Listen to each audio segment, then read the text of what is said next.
He picked up the scissors to cut her nails instead of his mother, but Misa got angry when she noticed this. Here, the maid, Adele, noticed her and remembered, and looked at the sweet biscuit, saying to herself, "It seems that her expression is not very good."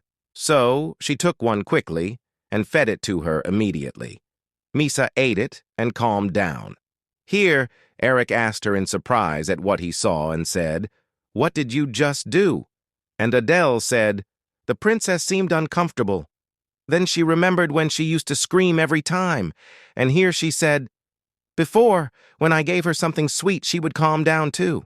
It seems that the princess really loves snacks." And here he looked at his mother, who was looking at Misa while she was laughing, and told him, "Look, how she can chew food with this appetite and look at her food happily." And that's where Adele said, "Yes, it's good at least that the princess loves sweets."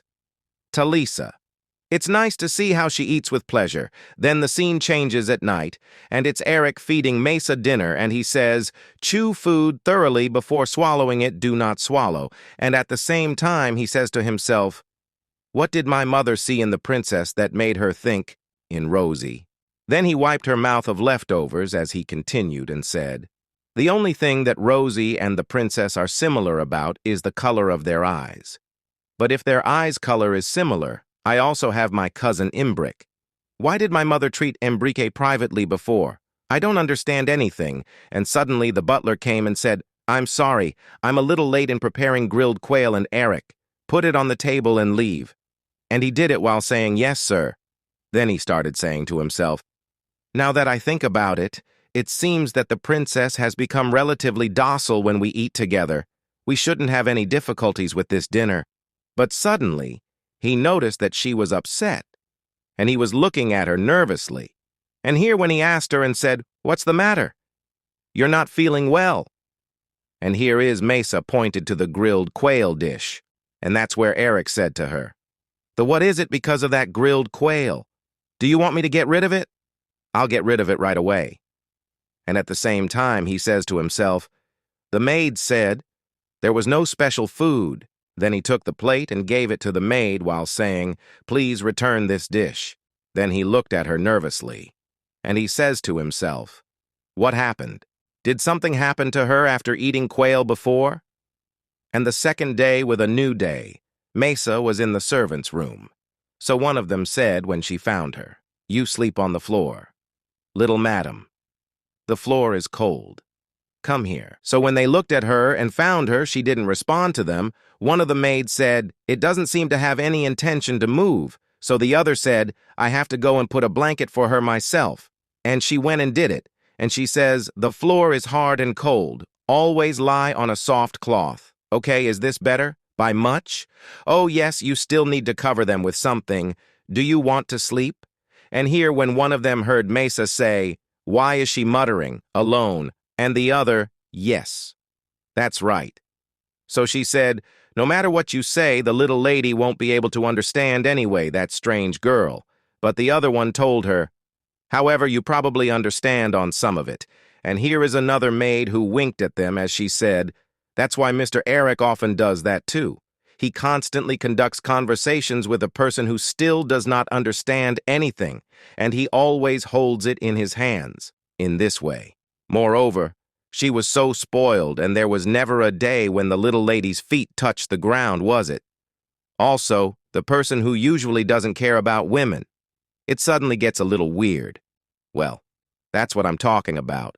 And I wonder if the young master tastes in the opposite sex that way. But one of them replied and said, "Hey, what are you saying? Isn't it great if a husband and wife have a good relationship? What's the problem?"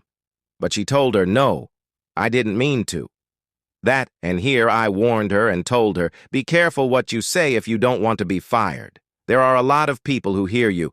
And here when the maid who was putting the blanket under Misa came, and she said, "The what?" What everyone was talking about. Why did everyone suddenly shut up? And here she said to her sitting next to her, "No, nothing." And here she said sadly as she looked at Mesa, "No, but the little lady. It would be better if you dressed better than those, it's a pity." And another said, "That's true, but maybe it's because the little lady's clothes get dirty so quickly. Especially while eating, I think so. And here, said the maid, she loves and takes care of, ah. If getting your clothes dirty is a problem, how about making a bib for her? And the other, oh, is that good? All I have to do is to make it beautiful and embroider it. And the maid who takes care of her said, it's perfect. Yellow floral pattern suits the lady small.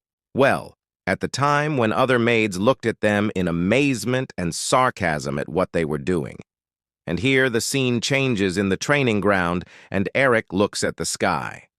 Then he said, lunchtime seems to be long past. And suddenly he remembered Misa saying to himself, so did you eat on time? She didn't look active this morning. So he said to the knights, everyone, let's stop here for today. And one of them, yes, thank you for your hard work. Then Eric came back and said to himself, at first, she was also very sleepy in the morning.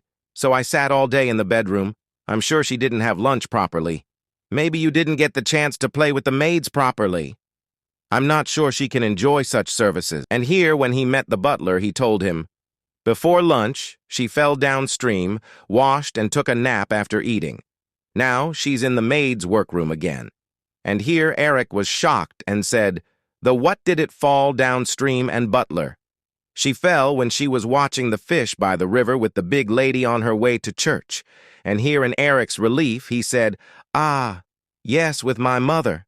Then he said to himself, well, since my mother was close, there's nothing to be afraid of. And here before he leaves, remember how happy Misa is when she eats candy. And he smiles and says, I've been busy walking around all day. But suddenly the butler said to him, but I think the little lady doesn't like the church very much. And Eric, I think it's a boring place for my wife to sit in for a long time. And butler. At first, when the grand lady took her with her, I followed her quietly. But when they got there, she began to grumble at the entrance. So they had no choice but to stay outside with the maids until Mass was over. And here Eric looked at him silently. And here he remembers while she is eating candy, and he says to himself, I wonder if it would be okay if there were snacks like yesterday. So he said to the butler, ah, correct. From now on, put sugar-containing snacks on the desk, and make sure they are there every day.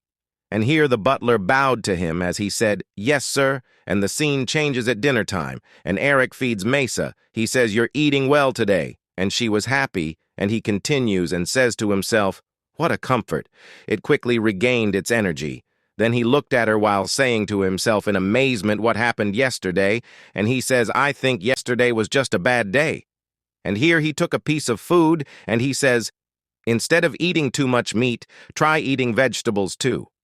Well, try this. When Misa opened her mouth to eat, the piece of vegetables fell on her clothes. And here Eric said, never mind, I will feed you again. Then he looked at the piece of vegetables on her chest nervously as he stretched out his hand. And here he took it, and he told her, please excuse me, for a moment. And here, when he took her in front of her eyes and she was looking at her, she tried to take it from him like a child. But Eric told her, no, I'll cut you a new piece. It is not necessary to eat it. And when Misa got angry, he said, why are you so persistent?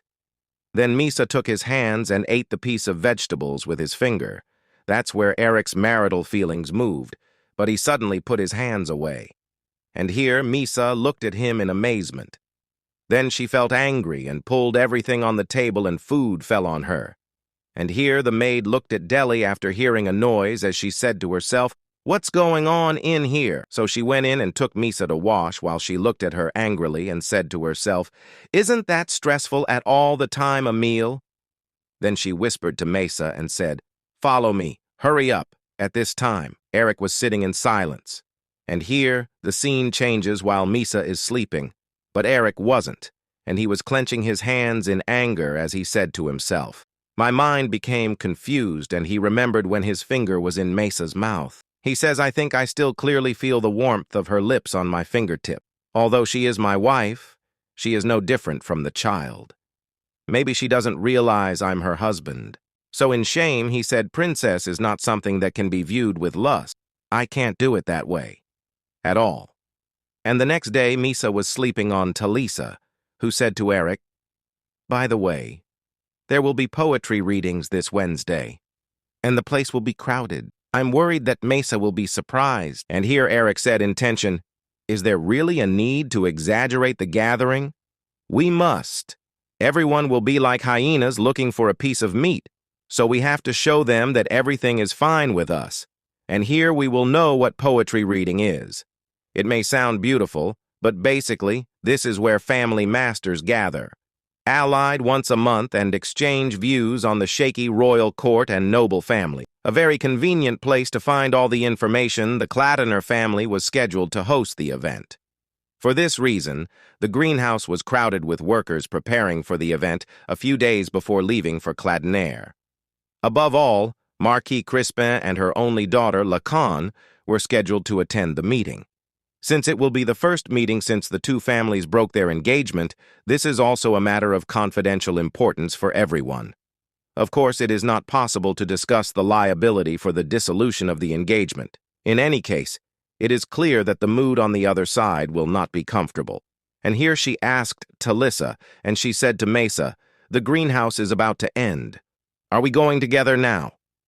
And here, Mesa looked at her as she ate candy. And when he asked Eric and said, "Mesa, have you had a good time today?" Talisa laughed as she said, "You speak like a father who left his child with a nanny. Yes, Mesa played well today.